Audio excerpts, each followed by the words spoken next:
Žinokit, yra šitas klausimas labai paprastas ir lengvas. Tai pirmoji suknelė, kokią aš iš viso gyvenime pamačiau, buvo mano mamos vestuvinė suknelė, kurią aš radau lentynoje, spintos lentynoje, ieškodama, kur Kalėdų senelis paslėpė dovanas. Tai tą suknelę aš iš tikrųjų daug kartų matavausi, gaila, kai buvo mano vestuvės, aš ją dėja netilpau.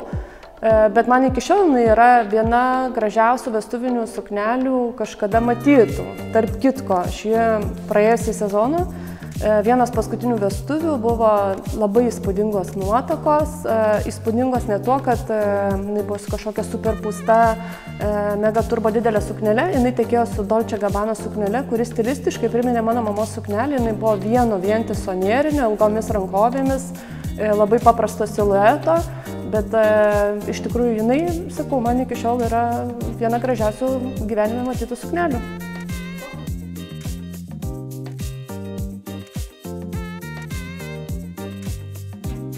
Konkrečios, realios nuotakos, būdinga kažkokį bruožą turėtų nėra.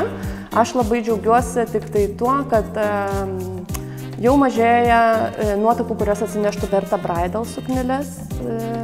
Ir mažėja nuotakų, kurios norėtų plazdančio, paprasto šifoninio ar šilkinio sijonų.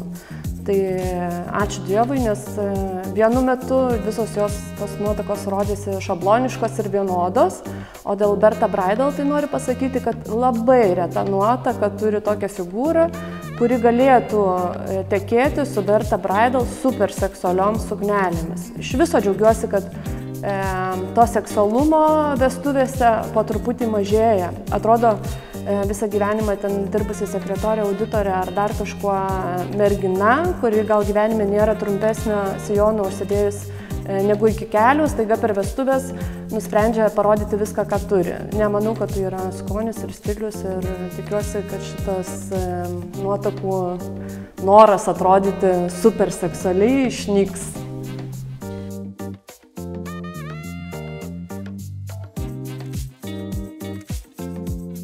Didelė dalis mano nuotakų, neslėpsiu, atkeliauja iš užsienio. Jos gyvena užsienyje, lietuvaitės, bet tenais dirba, studijuoja ir panašiai.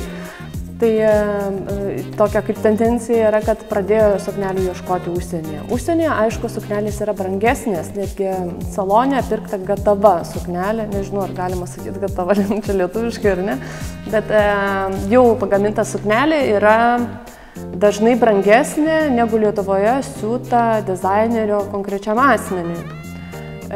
Bet užsienyje, aišku, rinka yra daug didesnė negu Lietuvoje, tai pasirinkimo laisvė yra didesnė. Lietuvoje nuotakos didžioji dalis mano klienčių keliauja pas dizainerius.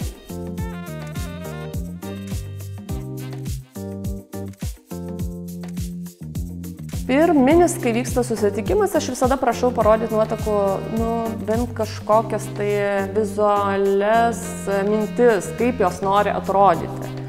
Tai labai reta nuotaka, iš karto žino, kaip jinai nori atrodyti. Ta Pinterest albumą, kurį atsineša, kur būna suarchyvuotos nuotakos įvaizdžiai konkrečiai, tai mes peržiūrinėm ir bandom atsekti tendencingumą, kas tam žmogui patinka. Nes krūva nuotraukų, 50 nuotraukų vis tiek turi tam tikrus kažkokius būdingus bruožus. Tu gali atsekti, kad dauguma tų suknelių, pavyzdžiui, turi atvirą nugarą. Tai tu supranti, kad tam žmogui reiškia suknelis atvirą nugarą patiktų. Arba gali pamatyti, kad dauguma tų suknelių yra standesnio audinio, ne šilko, ne šifono ir ne tiulio. Tai išsigryninę tas idėjas, jau mes tada daugiau mažiau galim įsivaizduoti, pas kurį dizainerį eiti, kurio idėjos yra artimesnis tam rezultatui, kurio tikisi nuotaka, kaip jinai tikisi atrodyti tą šventės dieną. Aišku, būna tokių atvejų, kai yra konkretus mano nuotaka Donata, apie kurią visiems pasakojau, kur jinai tikrai tikėjosi būti per vestuves princesė, tikrai norėjo pūstos suknelės, nors iš tiesų dirba visiškai pašėlusi darbą, kūrybinį, vaikšto dažniausiai sportiniais bateliais ir panašiai. Tai teko su ja padirbėti to klausimu ir išsigryninti, ar jinai tikrai yra ta princesė, kuria nori būti per vestuves. Ir finale rezultatas buvo šiek tiek toks. Suknelė buvo tokia drąsesnė, galima ją buvo modifikuoti, trumpinti vakaro eigoje ir nenuomavo suknelės visgi, o pasiūlo pas dizainerį, kur galima tas drąsesnės idėjas įgyvendinti.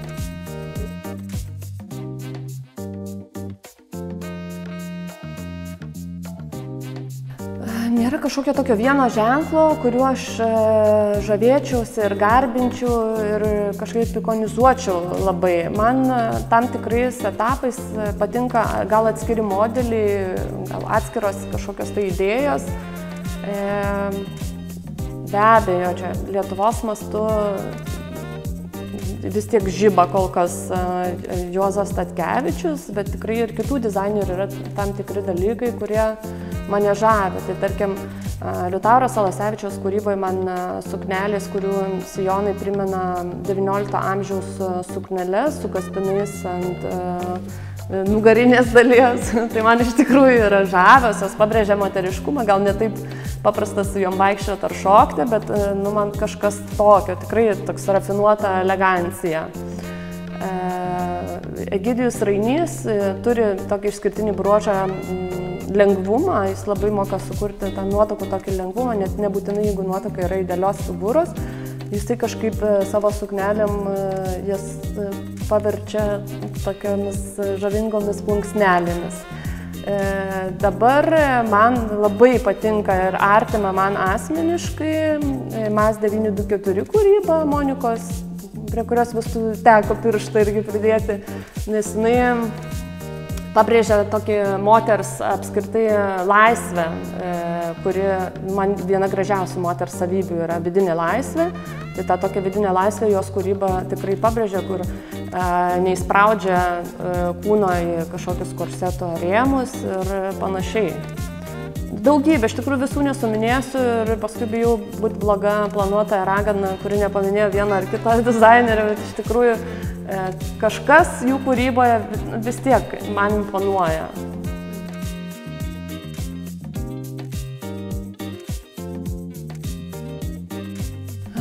Taip, aš sakau, kiek duosit, iš tiek padarysim, bet iš tikrųjų suknelėje aš į tą pirminę sąmatą visą laiką įrašau nuo 1000 eurų, o iki, tai Dolce Gabbana suknelė jau čia ta eilutė su 1000 neturi nieko bendro. Aš turiu atskirą tokį biudžeto dalį, kur yra išdėliota, tai suknelė, apatiniai bateliai, šukuosena, makiažas, nes aš manau, kad suknelė viena atskirai nepadarys stebuklo, turi būti visuma. Ir ne tik visuma, kaip atrodo ta moteris, bet visuma su visa švente. Viskas, įvaizdžio, kiekviena detalė, dekoro detalė kuria emociją, kurią išsineš šventės susirinkę svečiai ir patys jaunieji, aišku.